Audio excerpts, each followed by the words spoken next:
여러분, 몇몇 분들이 저에 대해서 오해하시는 것이 조금 있는 것 같은데요. 여러분, 저는 빈약하지 않습니다. 저는 나름 빵빵한 편입니다. 그리고 저는 그렇게 허약하지 않습니다. 저희 교역자들끼리 가끔씩 우리 목사님들과 전사님들이 함께 편을 나눠서 족구도 하고 때로는 농구도 하고요, 축구도 하곤 하는데, 다만 저는 족구에서 구멍을 담당하고 있고 축구에서 방해물로 담당하고 있을 뿐입니다. 예, 지난달에 저희 사랑하는 이득근 전도사님께서 설교를 시작하실 때 이렇게 말씀하셨습니다. 이득근 전도사님은 뚱뚱하지 않다라고 말씀하셨었는데요. 좀 뚱뚱하신 것 같습니다. 예, 제 생각은 좀 그렇습니다. 여러분, 왜 그런 생각들이 다를까요? 여러분들은 저를 항상 빈약하다고 생각하시잖아요. 저는 그렇지 않다고 생각하거든요. 이득근 전도사님은 자신에 대해서 뚱뚱하다고 생각해 보신 적이 없어요. 그러나 저는 조금 그런 생각이 들어요. 왜 그렇게 다를까요, 여러분? 사람마다 무언가를 바라보는 기준이 다르기 때문에 그렇습니다. 저는 저의 기준으로 전사님을 바라보니까 그렇게 느껴지는 것이고, 다른 분들은 그분들 각자의 기준으로 저를 바라보시니까 제가 빈약해 보이는 것이죠. 제가 만약에 사마리아나 아프리카 같은 곳에 가면 제가 어떤 모습이 될까요? 저는 오히려 튼튼한 사람입니다. 저는 살이 찐 사람이에요. 그렇습니다. 그리고 이득근 전도사님이 저희 미국에 있는 흑인 그 뚱뚱한 아저씨들 옆에서 Yo man, come on yo man 하시는 분들 앞에서 서시면 이득근 전도사님은 허약하신 분이십니다. 아주 허약하세요. 이런 것처럼 사람마다요 기준이 있습니다. 그리고 이 기준들이 공감대를 가지게 되면 그 기준이 체계라는 것이 되고요, 이 체계라는 것이 지속되어지면서 고착화되면 그것이 법칙이 됩니다. 그래서 이 세계 살아가는 사람들 중에 모두 다 법칙을 가지고 살게 되어버렸어요. 그래서 사실은 우리 안에 가지고 있는 법칙으로는 저희 교회에 있는 젊은이들이 그리 아름다운 사람이 없는 거예요. 그러나 다른 세계의 법칙 가운데 가면 여러분들이 가장 아름다운 줄 믿습니다. 예, 아멘이 좀 주시네요. 그렇습니다. 여러분, 그렇습니다. 신앙생활 가운데서도 이러한 법칙이 생긴 것을 볼 수가 있는데요. 왜 그런가 하면 신앙생활들이 고착화되어 가면서 각자의 기준을 가지게 되었기 때문에 그렇습니다. 그런데 오늘 성경에서는 예수님께서 제시하시는 천국 백성의 기준이 나옵니다. 천국, 하나님의 나라, 하나님의 통치하심, 성도의 기준에 대해서 말씀하시기를 어린아이라고 예수님께서 말씀하십니다. 그렇다면 이 예수님께서 제시하신 어린아이, 성도의 기준이라는 것이 어떠한 것인지 오늘 본문을 통해서 한번 살펴보기를 원합니다. 먼저 1절 말씀 한번 보시겠습니다.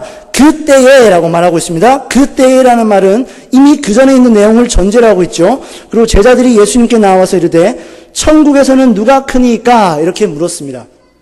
그런데 이것을 원어적으로 보면요, 여기에 감춰져 있는 단어가 하나가 있어요. 알아라는 단어인데요, 그렇다면이라는 뜻이에요. 그러니까 제자들은요, 어떻게 물었냐면 그냥 뜬금없이 예수님 천국에서는 누가 커요? 라고 물은 것이 아니라 그렇다면 예수님 천국에서는 누가 더 큽니까? 라고 묻는 것입니다. 이 그렇다면이라는 말이니까 이전에 예수님께서 해오셨던 그 말씀에 대한 반응으로 제자들이 했다는 것을 알 수가 있죠. 그런데 17장 26절 말씀 한번 보십시오. 베드로가 이르되 타인에게이다 하니까 예수님께서 뭐라고 말씀하십니까?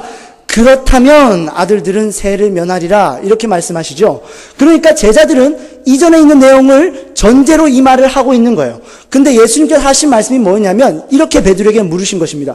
얘들아 생각해봐라. 베드로야, 세상 임금이 만약 세금을 걷는다면 자기의 아들에게서 세금을 거둘까? 아니면 아들이 아닌 다른 사람에게서 세금을 거둘까? 이러니까 당연히 베드로는 다른 사람입니다 하니까 예수님께서 그렇다면 아들들은 세를 면하리라 이렇게 말을 한 거예요. 그러면서 이 제자들은 이런 마음이 드는 거예요. 갑자기 번쩍하면서 생각이 듭니까? 아, 맞다. 세상의 권세의 법칙도 이런데, 세상의 권세의 법칙도 자기가 더 아끼는 사람에게는 세금을 거두지 않고 자기가 덜 아끼는 사람에게는 세금을 거둘 것인데, 하나님 나라에도 이러한 체가 있지 않겠는가? 이런 마음이 드는 거예요. 그러니까 나도 천국에서 더 큰 자가 되어 하나님 보시기에 더욱 기뻐하는 사람이 되길 원한다라는 마음이 순간 든 것입니다. 사실 16장에서 사도 베드로가 이런 말을 했죠. 주는 그리스도시요 살아계신 하나님의 아들이십니다 라고 고백했습니다. 그러면서 예수님께서 십자가에 대해서 말씀하셨죠. 그리고 나서 변화산에서 예수님께서 영광스러운 모습으로 변화되는 모습을 제자들은 목격했습니다. 그것을 보면서 제자들이 깨달은 것이 하나 있어요. 그게 뭐냐면, 예수님은 정말 하나님의 아들이시구나. 어떤 의미이고 그것이 무엇을 말하는가는 잘 모르겠지만 예수님이 하나님의 아들이신 것만은 내가 확실히 알겠다. 이런 생각을 제자들이 가지고 있었단 말입니다. 그러니까 그들이 가지고 있는 마음이, 주님 가르쳐 주세요. 어떻게 하면 천국에서 더 클 수 있습니까? 말씀만 하세요. 내가 다 지킬게요.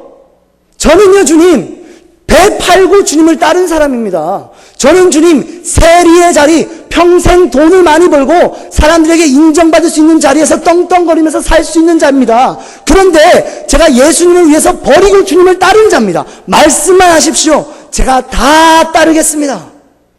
제자들은 이렇게 말하는 거예요. 여러분, 제자들은요, 도달해야 할 기준을 원했던 것입니다. 모든 세상의 문화는요, 여러분, 영웅을 세우는 문화예요. 영웅을 원하고 영웅을 필요로 하는 문화입니다. 왜 그렇습니까? 영웅이 있어야 사람이 목표의식을 가지고 살 수 있거든요. 그리고 실제로 영웅이 되어야 내가 성취감을 누리면서 살 수 있기 때문에 그렇습니다. 그러니까 모든 면에 있어서 우월한 자와 낮은 자가 구분되기를 원하는 거예요. 사람들은 항상요. 그래서 그 당시에 바리새인이 사람들에게 존경을 받았던 것도 똑같은 이치입니다. 사람들은 바리새인을 보면서 이렇게 생각하는 거예요. 하나님 말씀 어떻게 저렇게 완벽하게 순종하지? 정말 멋있다. 나도 저 사람들처럼 완벽하게 율법 지켜 바리새인이 되리라 라는 목표의식을 갖게 했고요. 바리새인들은 또한 자신의 바리새인됨을 보면서 나는 이렇게 하나님 말씀 잘 따르는 자다라고 하는 만족함을 누리면서 살았던 것입니다. 그런데 예수님께서는 이렇게 영웅적인 모델을 요구하는 제자들에게 어린아이를 갑자기 탁 세우시는 거예요. 어린아이를요. 아무것도 할 줄 모르고 내가 봤을 때 이 세상 가장 낮은 자라고 생각되는 어린아이를 세우시는 것입니다. 이게 무슨 의미를 가지고 있을까요? 반대로 생각해보면 굉장히 편합니다. 여러분 생각해 보십시오. 만약에 예수님께서 누가 천국에서 더 큽니까? 라고 말했을 때 돈이 정말 많은 부자를 딱 세우셨다는, 여러분 어떤 생각이 드시겠습니까? 서울대학교에 들어간 너무나도 공부 잘하는 수석 천재 학생을 딱 세우셨다면, 혹은 추성훈 선수 같은 굉장히 강한 영웅을, 힘센 사람, 강인한 사람을 세우셨다면, 다른 말로 하면 지금 이 자리에는 없지만 저희 고등부 아이들 같은 너무 이쁘고 잘생긴 미남 미녀를 이 자리에 세우셨다면, 좀 더 노골적으로 말하면 신앙생활 잘하고 기도 완벽하게 하고 헌금 완벽하게 하고 하나님을 완벽하게 섬기는 것처럼 보이는 한 경건한 사람을 세우셨다면 여러분 어떤 생각이 드실까요? 분명히 이 교회 교인 우리 성도님들께서는 호불호가 갈라질 거예요. 어느 정도 이 정도면 할 수 있겠다 싶으신 분들은 좋습니다. 내가 그거 하겠습니다. 할 거예요. 그리고 내가 봤을 때는 도저히 나는 못하겠다 싶으면 되려 포기해버릴 것입니다. 저는요, 여기에서 속하는 것이 아무것도 없어요. 마냥 그런 것이라면 저는 탈락자일 것입니다. 그런데 예수님께서는 그 모든 것들을 걷어내시고 어린아이를 세우시는 거예요. 이 말은 쉽게 말하면 이것입니다. 얘들아, 세상의 힘으로는 못 들어간다. 천국에서 낫다라고 말하는 게 아니에요. 어린아이 같으면 천국에서 더 크다라고 말하는 게 아니라 오늘 본문에서 보는 것처럼 너희들이 어린아이들과 같이 되지 아니하면 천국 못 들어간다. 못을 박으시는 것입니다.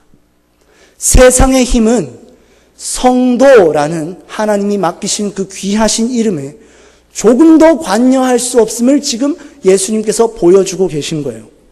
여러분, 그렇다면 어린아이와 같다는 것은 무슨 의미일까요? 저는 모태신앙입니다. 그래서 어릴 때부터 이런 설교를 많이 들었어요. 유초등부에서, 유치부에서 많이 들었습니다. 그럴 때 항상 했었던 이 어린아이들이 어떤 것일까 해서 설교를 통해서 듣는 교훈들은 한 두 가지 정도가 되는데요. 첫 번째는 이런 겁니다. 어린아이와 같이 순수해야 한다는 것입니다. 그런데 여러분, 아이들은 순수하지 않습니다.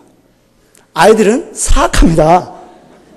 제가요, 재미로 부모님들이 없을 때 아이들에게 실험하는 게 항상 있어요. 그게 뭐냐면 애들이 항상 만나면 저는 이런 걸 묻습니다. 얘야, 너 네가 죄인인 거 아니? 가만히 있습니다. 너 예수님 믿니? 가만히 있어요. 예수가 뭐냐 이거죠. 먹을 거냐? 나는 관심 없다. 어린아이들은요, 아무것도 몰라요. 하나님께로부터 온 자 아닙니까? 그런데요, 예수님이 누군지도 모르고 죄인이란 게 무슨 말인지 알아듣지도 못해요. 그게 아이들의 모습이죠. 그리고 아이들이 제일 먼저 배우는 말이 뭐죠? 엄마입니다. 엄마. 그 엄마를 언제 사용합니까? 아이들이 어머님, 나를 낳으셔서 너무 감사합니다. 엄마. 이렇게 합니까? 그렇지 않죠. 그들이 엄마라고 부르는 이유는 단 한 가지입니다. 주님이 아니고 엄마 나 똥 쌌어요. 엄마 나 배고파요. 엄마 나 잠 와요. 오직 나 중심. 나의 필요를 위하여 부르기 위해 엄마라는 간단한 말을 배우는 거예요. 그래서 그 다음에 가장 먼저 배우는 게 싫어, 안 해, 내 거야 이런 것입니다. 제가요 모교회에서 고등학교 시절에 교회를 다닐 때 한 정말 얄미운 아이가 있었습니다. 어린아이인데 너무 귀여웠어요. 어른들에게 너무 사랑을 받는 아이였습니다. 어른들 앞에서 막 귀여운 척 하는데요, 부모님들이 다 없는 가운데 있으면 막 자기보다 동생들을 막 짓밟고 괴롭히고 막 꼬집고 막 정말 사악한 아이였어요. 지금 제가 그 아이를 눈여겨보다가 내 이놈, 내가 기회 있을 때 너에게 정의의 심판을 내리리라 이러면서 제가 탁 이를 보고 있었습니다. 그런데 어느 날 한순간 부모님이 자리를 비운 거예요. 그래서 제가 이때다 해서 이 아이를 콱 잡았습니다. 근데 이 아이가 이미 눈치를 채고 있는 것 같아요. 저에게 정의의 심판을 자기에게 내리고 싶다라고 생각이 드니까 어떻게 하냐면 이럽니다. 아빠! 이러는 거예요. 그 순간 저는 자지러지면서 정의의 심판을 포기해버렸습니다. 너무 귀여워서. 여러분, 이걸 통해서 뭘 저는 깨닫게 됐냐면 정말 이 아이 사악하구나. 그 아이는요, 어른들이 어떤 자기의 모습을 좋아하는지를 다 알아요. 그래서요, 혼날 것 같으면 귀여운 어른들이 좋아하는 모습을 딱 보여주는 거예요. 그러면서 그 자리에서 피해가는 것입니다. 아이들은 순수하지 않습니다. 두 번째는요, 이런 거예요. 어린아이들처럼 순종해야 됩니다. 이런 거였습니다. 근데 여러분, 어린아이는 정말 순종하지 않습니다. 그거는 저의 어린 시절을 통해서 여러분들과 한번 나눠보고 싶은데요. 제가 어릴 때요, 이런 말씀 드리기는 좀 그렇지만 본드 냄새를 좀 좋아했었습니다.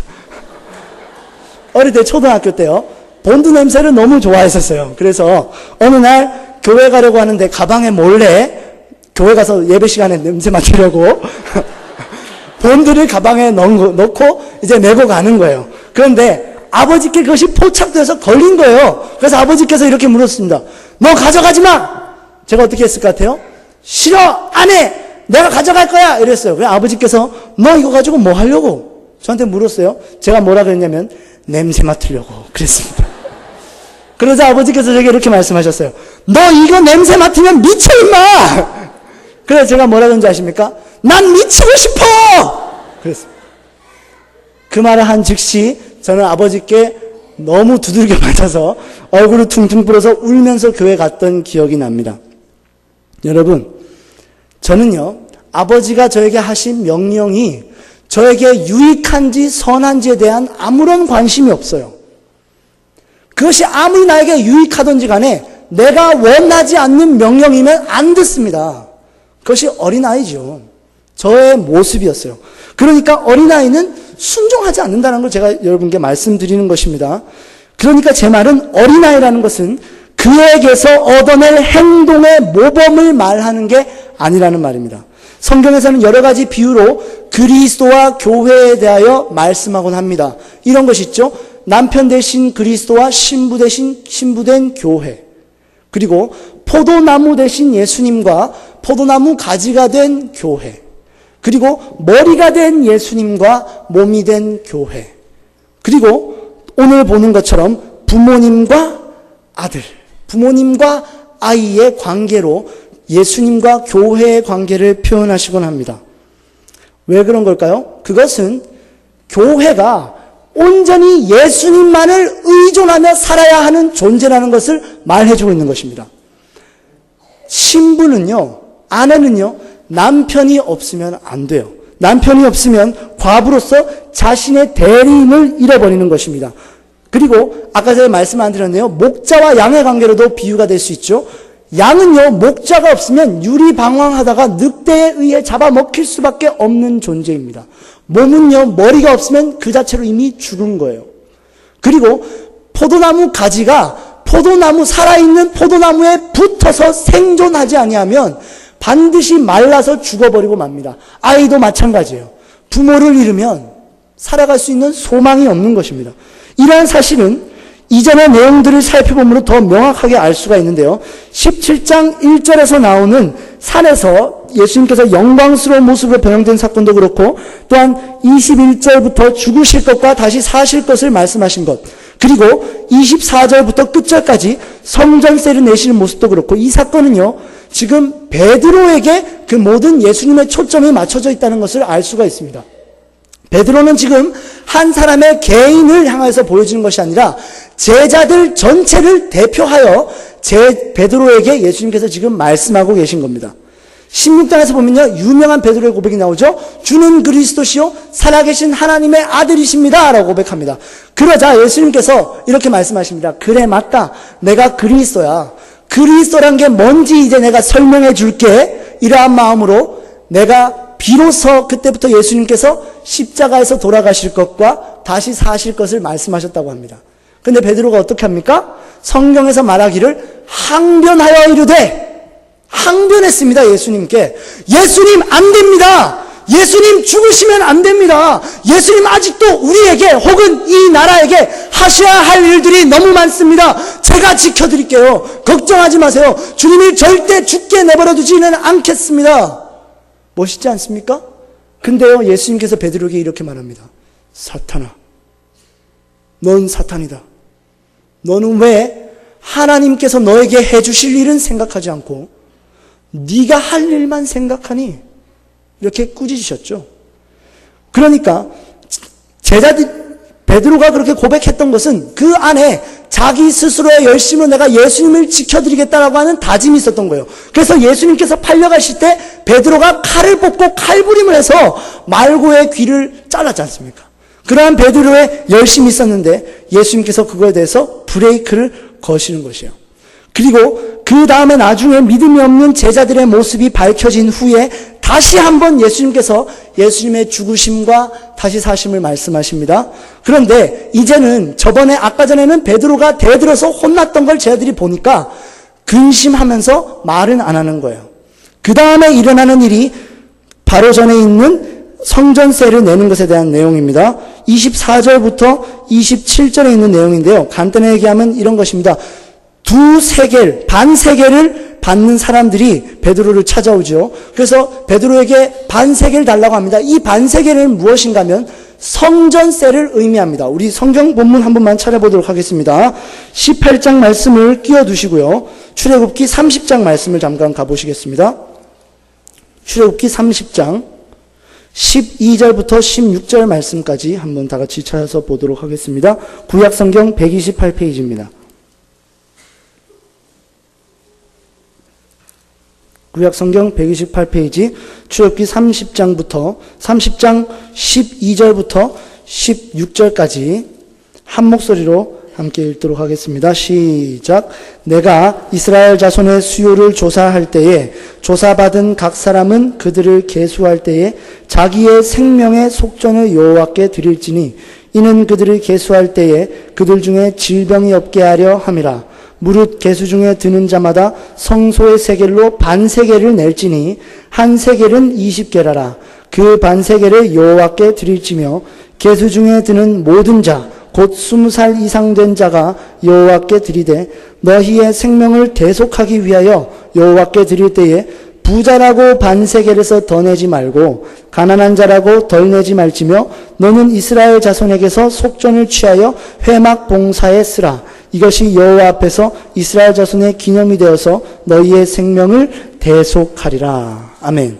여러분, 이 반세겔이라는 것은 성막 봉사에 쓰기 위한 것으로 생명의 속전, 즉 생명값을 의미했습니다. 그래서 계수 중에 든 모든 자들은 이 반세겔 생명의 속전을 내어야만 그들의 생명이 보호함을 받을 수가 있었어요. 이스라엘 모든 백성은 이 생명값의 지불로 말미암아 살아갈 수가 있었던 것입니다. 그런데 재밌는 것은요, 세상의 원리와는 달라요. 부자라고 해서 더 낼 필요 없고 가난하다고 해서 적게 낼 것이 아닙니다. 무조건 반세겔을 내어야 해요. 이 말은 무슨 말인가 하면 더도 덜도 아니고 완전한 생명값이란 말입니다. 완전한 생명값을 의미하고 있는 거예요. 이것이 예수님이 이것을 가지고 말씀하고 계신 겁니다. 무엇을 의미하는 거겠습니까? 우리를 위하여서 대속하신 예수님의 십자가를 보여주고 있는 것입니다. 그러니까 지금 이전에 있는 내용부터 계속해서 예수님께서는 십자가 얘기만 하고 계시는 거예요. 그런데 이 생명의 속전 반세겔, 예수님의 것과 합쳐서 한 세겔이 어디서 나옵니까? 27절에 보면요. 바다에 가서 낚시를 던지라 그러죠? 물고기 뱃속에서 나옵니다. 그죠? 물고기 뱃속에서 나온 이야기 하면 여러분 생각나는 게 뭐가 있으십니까? 요나의 이야기가 생각나시죠? 요나의 이야기가 무엇입니까? 이런 것이죠. 한 사람이 바다에 던져집니다. 바다는 성경에서 언제나 저주 심판을 의미합니다. 한 사람이 저주 심판을 의미하는 바다에 던져져요. 그런데 이 던져지는 이 한 사람을 물고기가 집어삼켜버립니다. 그리고 요나서에서는 이 물고기 뱃속을 말하기를 스올이라고 말합니다. 스올은 무덤, 지옥, 죽음을 말하는 것이죠. 3일 동안 수올에 있었어요. 그리고 수올에서 나온 후에 죽어야 했었던, 마땅히 죽어야 했었던 죄인들이 다 살아나게 됩니다. 무엇을 의미하고 있는 것 같아요? 예수님의 십자가를 보여주고 있는 것이죠. 그러니까 예수님께서 말씀하실 때 악하고 음란한 세대가 표적을 구하나 내가 너희들에게 보여줄 표적은 요나의 표적밖에는 없다 라고 말씀하신 것입니다. 만약에 니느웨 백성들의 회개가 그 표적의 중요한 것이었다면 니느웨의 표적이라 했겠죠. 그러나 예수님께서는 요나의 표적이라고 말씀하세요. 그러니까 예수님께서 이것을 통해서 보여주고 싶으셨고 말씀하시기를 원하셨던 것은 얘들아 그렇게 되는 거 아니야. 내가 무덤에서 3일 만에 다시 살아나서 너희들에게 구원의 길을 열어주리라. 이것이 예수님께서 말씀하신 진정한 표적의 의미였던 것입니다. 예수님께서 이것을 베드로에게 왜 이렇게 말씀을 하셨었던 걸까요? 이런 것입니다. 베드로야, 네 힘으로는 안 된단다. 내가 널 위해 주는 생명값, 널 위해 죽는 십자가와 부활로 말미암아서만 너는 살 수 있어. 내가 주는 생명을 받아 먹어야만 너는 살아날 수가 있어 라는 것을 계속해서 말씀하시는 겁니다. 그래서 오늘 본문의 18장 6절에 보면요, 누구든지 나를 믿는 이 작은 자라고 말씀을 하시는 거예요. 작은 자의 의미는 단 한 가지입니다. 예수님을 믿는 자예요. 예수님을 믿고 예수님을 의지함으로 말미암아 그분께서 주시는 생명과 그분께서 주시는 은혜를 받아 먹음으로만 살아갈 수 있는 자라는 것을 가르쳐 주시는 것입니다. 예수님께서 계시던 그 당시는요, 이스라엘 사람들은 이미 율법을 지키는 것, 그리고 자신의 성취와 실천을 통하여 만족하며 힘을 가지는 성향이 가득했습니다. 그래서 마태복음 2장에서 보면 아기 예수님이 분명히 이스라엘에서 애굽으로 나오고 계시는데 성경에서 말하기는 애굽에서 내 아들을 불렀다라고 말을 해요. 반대로 되어 있죠.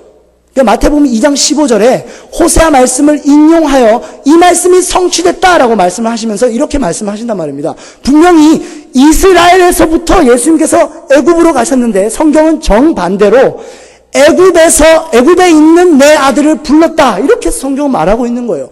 그러니까 이미 이스라엘은 율법을 지킴으로 말미암아 세상의 힘을 얻게 하기로 작정한 순간부터 애굽이 되어버린 것입니다. 이스라엘이 애굽이 되어버린 거예요. 그런 예수님이 다시 애굽이 되어버린 이스라엘로 돌아가시죠. 그리고는 세례를 받으십니다. 이 세례는 고린도전서 말씀에 따르기를 홍해바다를 건넌 것과 동일하게 생각을 합니다. 그리고 세례를 받으신 후에 이스라엘 백성의 광야 생활 40년을 의미하는 40일 동안의 광야에서의 금식과 시험을 받으시죠. 그리고 그것을 하나님의 말씀으로 말미암아 이겨내신 후에 비로소 예수님께서 말씀하시기를 회개하라 천국이 가까이 왔느니라 말씀하시죠. 회개라는 것은요, 그냥 눈물 흘리고 무릎 꿇는 것만을 의미하는 것이 아닙니다. 돌아선다는 것입니다. 그 모든 삶의 체계의 방향성이 돌아선다는 거예요. 애굽이 되어버린 이스라엘이요, 너희들의 방향성에서 돌아서 이제는 나에게로 돌아오라. 천국은 너희들이 도달해 가는 것이 아니라 너희들에게 천국이 주어지는 것이다 말씀하시는 것입니다. 그런 모습을 통하여서 오직 우리가 예수님의 은혜만 의지할 수 있는 존재라는 것을 보여주는 것입니다. 이렇게 예수님만을 믿고 의지하는 어린아이를 실족하게 만든다라고 말하죠. 성경에서는요. 무엇을 뜻하는 것일까요? 간단합니다. 어른 만드는 것입니다. 어린아이를 어른 만드는 거예요. 하나님의 은혜로 공급받는 삶을 살고 있는데 너 언제까지 이렇게 어린애처럼 살 거야? 너 이제 어른 돼야지 라고 요구를 하는 거예요. 그러니까 더 율법적으로는 신앙이 좋아 보여요. 우리들의 눈으로 봤을 때는 효자처럼 보여요. 더 기특합니다. 그런데요, 문제는 이거예요. 언제부턴가 아버지가 주시는 그 생명의 떡을 안 받아 먹기 시작하는 거예요. 아버지가 주시는 생명의 떡을 갑자기 귀하게 여기지 않기 시작하는 것입니다. 항상 내가 하나님 앞에 다 갚아드려야지, 은혜 갚아드려야지, 이 은혜를 갚아야지 라고 하다 보니까 은혜를 못 받겠는 거예요. 은혜를 안 받으면서 사는 거예요. 큰일 난 것 아닙니까?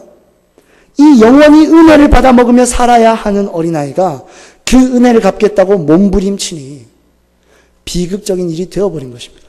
그래서 예수님께서는 이 어린아이들을 어른 만드는 자, 어린아이들을 실족하게 하는 자를 바리새인에게 사용하는 것과 같은 방식으로 화로다라는 말씀으로 시작을 하세요. 오늘 본문에서는 그냥 화가 있다라고 말하고 있지만 원문으로는요, 화로다 이렇게 말하면서 작은 자를 실족하게 하는 세상이요. 그러한 세상은 저주받은 것입니다. 그렇게 말씀하고 있는 거예요. 절대 어른 방식으로는 천국에 들어갈 수 없는 것입니다. 오직 그리스도께서 주시는 생명을 먹음으로 사는 자가 하나님의 얼굴을 배우며 사는 것입니다. 은혜를 받아 먹는 자, 그가 바로 성도인 줄 믿으시기 바랍니다. 마지막으로 하나만 더 살펴보도록 하겠습니다. 가장 중요한 건데요. 여기까지만 말씀을 보면요, 우리는 다소 성급한 결론으로 일축시킬 수가 있어요.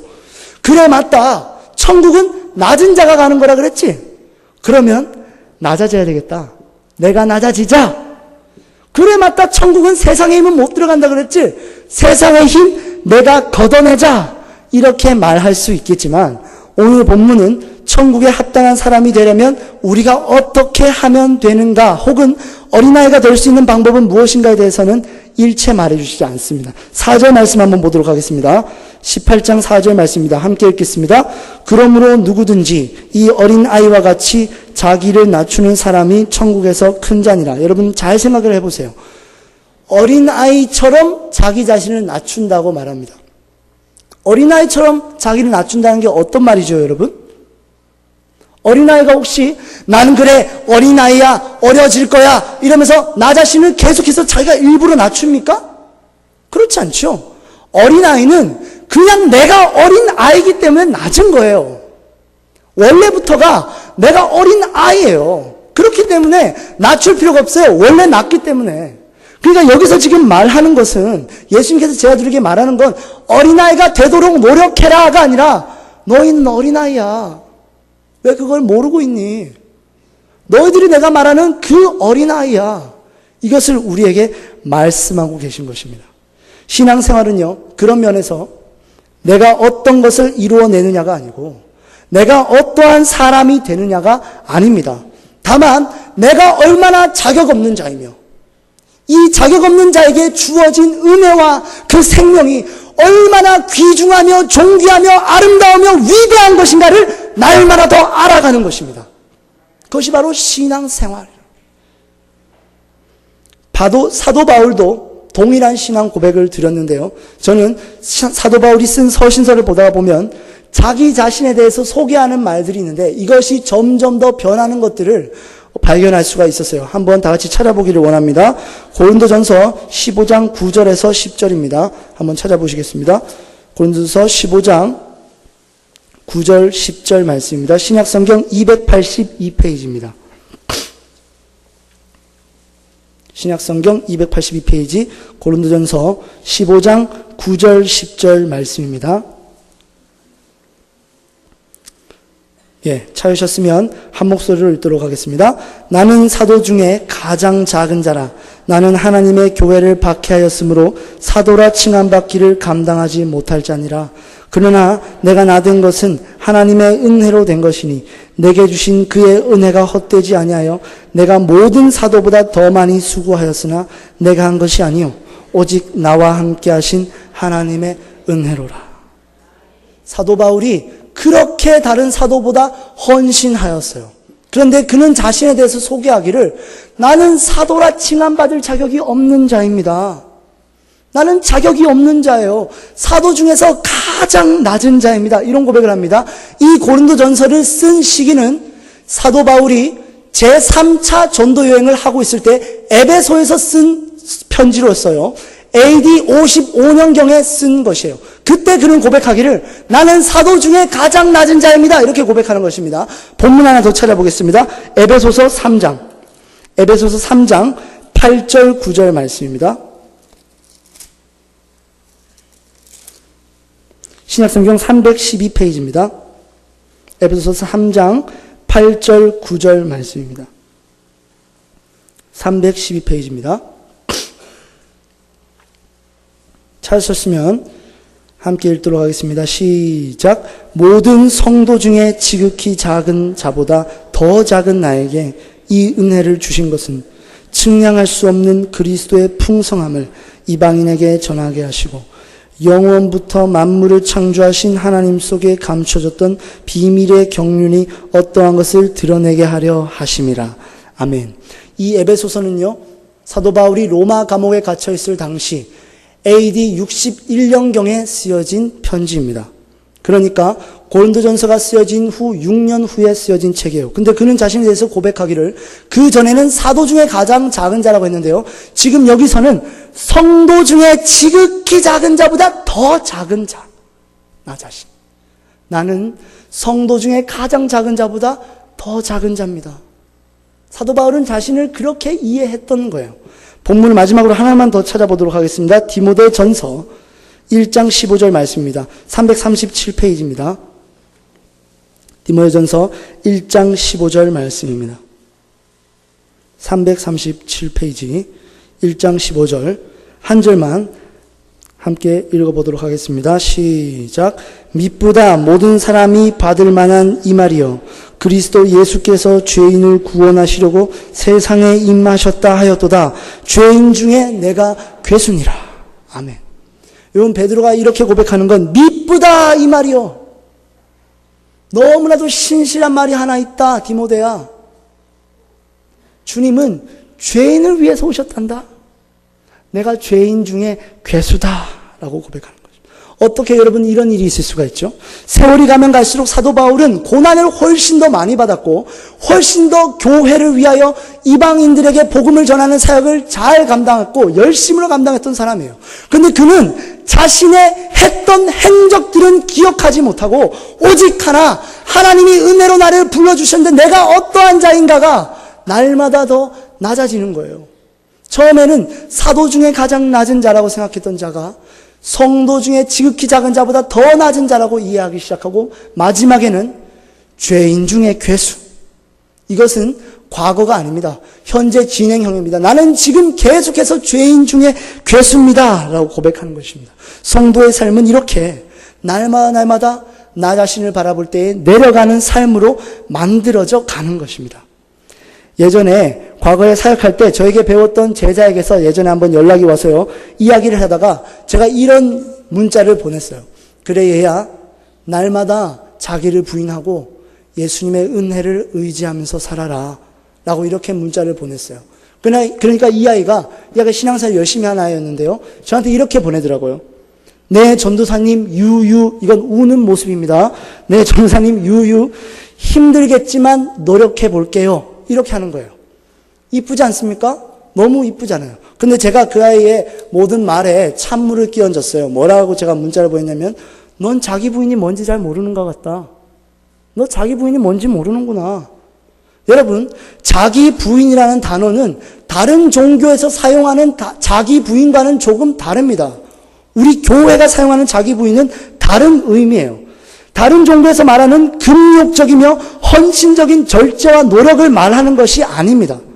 그런 것은 예수님을 종교적 스승으로 이해했던 간디가 훨씬 더 잘 실천하면서 살았어요. 그 사람은 힌두교인이었습니다. 그리고 예수님을 구원자라고 인정하지 않았던 슈바이처라는 유명한 의사이자 신학자인 그 사람은 훨씬 더 헌신적인 삶을 살아 자신의 모든 삶을 포기하고 아프리카에서 헌신하면서 살았어요. 그런 것이 성경에서 말하는, 기독교가 말하는 자기 부인이 아니라는 것입니다. 이 자기 부인이 언제 예수님께서 이 말씀을 베드로에게 하시는 걸 여러분 보셔야 돼요. 베드로가 이렇게 말했죠. 주님, 절대로 주님을 죽게 내버려 두지 않겠습니다. 내가 주님을 지키겠습니다. 내가 주님을 이 칼을 휘둘러서라도 주님을 지키겠습니다. 라고 말할 때, 그때 예수님께서 자기 부인을 말씀하셨던 거예요. 사랑하는 베드로야, 자기 부인은 너의 희생과 헌신으로 나를 보호하는 것이 아니라 너의 죄를 씻기 위하여 잡혀가고 십자가에 매달리는 나를 가슴 치면서 바라보는 거, 그게 자기 부인이야. 네가 나 구하겠다고 칼 들고 설치는 것이 아니라 그 칼을 내려놓고 십자가를 들어 올리는 거야. 이걸 자기 부인이라고 예수님께서 설명하시는 겁니다. 십자가를 진다라는 것은 내가 십자가를 진다라는 것이 아니라요. 이것은 원어적으로 하면 아이로라는 뜻으로 들어 올리다, 넘어진 것을 일으켜 세우다, 들어 올려 높이다라는 말이에요. 결국은 예수님의 십자가, 내가 칼 들고 설치느라 넘어져 있었던 그 십자가를 이제는 그만 그 칼을 내려놓고 십자가를 들어 올리는 거예요. 예수님의 그 영광의 그 십자가를 들어 올리는 것입니다. 그것이 바로 자기 부인이다. 예수님께서 그렇게 말씀해 가시는 것입니다. 결국 자기 부인은 나의 행위와 노력과 성취를 부인하는 것입니다. 그래서 오늘 본문의 3절 말씀을 보면요. 이르시되 진실로 너희에게 이르노니 너희가 돌이켜 어린아이들과 같이 되지 아니하면, 이렇게 말씀하시죠. 이걸 원어적으로 보면요. 돌이켜라는 말을 너희들이 돌이켜 이런 말이 아니고 돌이켜져야 된다 이런 말을 하고 계세요. 예수님께서. 이상하지 않습니까? 너희들이 돌이켜져서 어린아이가 되지 않으면 천국 못 들어간다. 이렇게 말씀하셨어요. 그러니까 제자들의 힘과 제자들의 노력으로 어린아이로 돌이켜지는 것이 아니라 내가 너희들을 돌이켜서 어린아이로 만들어 반드시 천국 백성으로 만들고 말리라. 이 강력한 예수님의 다짐이 이 말씀 가운데 있는 것입니다. 그래서 제자들은 알아야 했습니다. 자기 자신들이 어린아이라는 사실을 말입니다. 그리고 그렇게 자기 자신의 어린아이됨, 자격 없음과 능력 없음을 알게 하시기 위해서 예수님은 그 제자들을요, 배신하는 자리까지 끌고 가시는 거예요. 그때 너희들이 다 나 버리고 도망갈 거다라고 할 때 베드로가 이렇게 고백합니다. 주님, 다른 모든 사람들이 다 예수님을 버릴지라도 저만은 예수님 안 버리겠습니다. 감동적이지 않습니까? 그런데 예수님께서는 그래요. 베드로야, 아니야. 그러면 안 돼. 너 나 배신할 거야, 임마. 넌 나 3번 부인한다. 라고 했어요. 실제로 베드로가 3번 부인했죠. 3이란 숫자는 완전수입니다. 그러니까 베드로는 완전히 예수님을 배신했어요. 그리고 심지어는 성경에 말하기를 저주하며 부인하였다 그러죠. 그런데 그때 예수님과 베드로가 눈이 마주친 거예요. 베드로를 예수님께서 그 닭이 우는 순간 베드로의 눈을 보시죠. 그 눈빛은 어떤 의미를 가지고 있었을까요, 여러분? 배신감에 대한 증오감으로 예수님께서 바라본 거였을까요? 너 베드로, 너 어떻게 나 배신할 수가 있니? 너만은 그렇지 않을 거라 했잖아. 나 죽고 부활하면 너 첫바다로 나한테 맞는다. 이런 의미였을까요? 그렇지 않습니다. 베드로야, 잘했다. 그래, 그게 바로 네가 해야 할 행동이야. 네가 나 사랑하는 거 아니다. 이제 알겠지? 내가 너 사랑해. 너가 나 사랑하는 거 아니다. 내가 너 사랑해. 그리고 예수님은 십자가에 돌아가셨죠. 예수님께서는 그렇게 우리에게 말씀하시는 사랑의 눈빛으로 우리를 바라보셨던 것입니다. 그렇게 예수님을 위하여 배를 팔고 예수님을 따르기 위하여 세리의 자리에서, 세관에서 자리를 떠났던 그 열광적이고 헌신되었던 제자들은 처절하게 예수님을 팔아먹고 나서야 자기 자신들이 나는 예수님을 따를 자격이 없는 자로구나를 깨닫게 돼요. 그리고 나서 예수님께서 부활하셨는데도 불구하고 예수님께서 부활하신 모습을 2번이나 봤음에도 불구하고 베드로가 이렇게 말하잖아요. 나 이제 물고기 잡으러 간다. 나 이제 예수님 못 따르겠어. 내 믿음으로는 도저히 예수님 못 따르겠다. 난 예수님 따라갈 자격 없다. 자기 자신의 노력과 헌신이 다 포기되어지죠. 그리고 나서 세상의 바닷가로 나아가 고기를 잡는 거예요. 밤에 속하여서. 그래서 밤에 그들이 고기를 잡았다 그러죠. 한 마리도 못 잡았습니다. 근데 그때 예수님이 찾아오시죠. 찾아오세요. 그러면서 그들에게 하신 말씀이 바로 이겁니다. 얘들아, 너희들에게 잡은 고기가 있느냐? 여기서 얘들아라는 말은 파이디아라는 말로서 아까 전에 마태복음 18장에서 말했던 어린아이와 똑같은 말이에요. 그러니까 제자들에게 하시는 말씀은 어린아이들아, 나 없이 너희들이 잡은 물고기가 있느냐? 제자들이 말합니다. 없습니다. 그래서 예수님께서 말씀하시죠. 오른쪽에 금을 던져. 그래서 잔뜩 고기를 잡고 그들이 예수님께 돌아오니까 예수님께서 그러죠. 조반을 먹으라. 조반이라는 건 뭐죠? 아침밥이죠. 그러니까 예수님을 떠난 상태에서 밤에 속한 자로 날마다 그 세상의 물고기를 거두고 있던 그 제자들이 예수님의 그 다가오심과 인도하심으로 말미암아 예수님 앞에 나아갔을 때 빛이신 그리스도로 인하여 아침이 온 것입니다. 그러면서 말씀하시기를 떡과 고기 먹어. 주님이 직접 그 고기와 떡을 숯불에 굽고 계신 것입니다. 그러니까 예수님은 이것을 통해서 이렇게 말씀하시는 것입니다. 너희는 내가 주는 떡과 내가 주는 고기 먹는 자들이다. 알겠지? 이제 아침의 시대가 온 거야. 빛이 비춰지는 어린아이들의 시대가 온 것이다 라고 말씀하시는 것입니다. 이것이 바로 우리가 걸어가게 될 성도의 삶일 줄 믿습니다. 한 이야기만 하고 설교를 마치겠습니다. 제가 처음 고신대학교 신학과 학부에 들어갔을 때 저희 학부 선배님들께서 저희에게 똑바로 하라는 어떤 그런 경고로 이런 말씀을 하셨어요. 신학생들은 항상 1학년 때는 목사로 시작한다. 그리고 2학년이 되면 전도사가 된다. 3학년이 되면 장로가 되고 4학년이 되면 집사가 되고 졸업하면 불신자가 된다. 이런 말을 했었어요. 그러니까 선배들의 생각에는 이런 말인 거예요. 너희들 지금 가지고 있는 이 열정 절대 잃어버리지 말고 열심히 해라 라는 말의 의미로 그 말을 했던 것 같아요. 그런데 저는 그 말을 요즘에 묵상해보면 묵상해볼수록 진리인 것 같습니다. 신앙생활을 하면 할수록 목사라고 생각했던 나의 뻣뻣한 목이 점점 더 숙여지는 거예요. 나는 전도사 할 자격도 없구나. 나는 집사 할 자격도 없구나. 나는 교회 다닐 자격도 없는 놈이구나. 나는 정말 믿음이 없는 자이구나. 그것을 날마다 깨달아가는 것입니다. 주 안에서 성도된 우리 모두는 믿음 좋은 사람으로 시작했던 그 뻣뻣한 목을 하나님께서 천천히 다루시어 우리를 마침내 믿음 없는 자, 자격 없는 자, 귀중한 은혜를 받은 자의 자리까지 내려가게 되어집니다. 그리스도께서 친히 그렇게 만들어 가실 것입니다. 자신의 어린아이됨과 낮음을 날마다 더 알아가며 주님이 주시는 그 귀중한 생명에, 그 존귀함에, 그 영원한 아름다움에 날로 더 감격하며 나아가는 우리 범천교회 성도님들이 되시기를 바랍니다. 다 같이 한번 말씀을 기억하면서 기도하겠습니다. 한번 기도하실 때 베드로의 모습과 예수님의 모습을 한번 봤으면 좋겠어요. 베드로가 이렇게 말합니다. 칼을 휘두르면서 주님, 절대 내가 주님이 십자가 못 박히게 하지 않겠습니다. 그런데 예수님은요, 가슴을 치세요. 얘야, 그 칼 내려놓고 넘어져 있는, 쓰러져 있는 내 십자가 좀 들어 올리지. 나한테는 떡 안 줘도 돼. 내가 주는 떡을 좀 먹고 살면 안 되겠니? 그리고 사도 바울의 고백을 생각해 봅니다. 사도 중에 가장 작은 자로 시작했던 그 사도의 직분이 성도 중에 지극히 작은 자보다 더 작은 자가 되며 마침내는 죄인 중에 괴수가 되었던 그의 삶.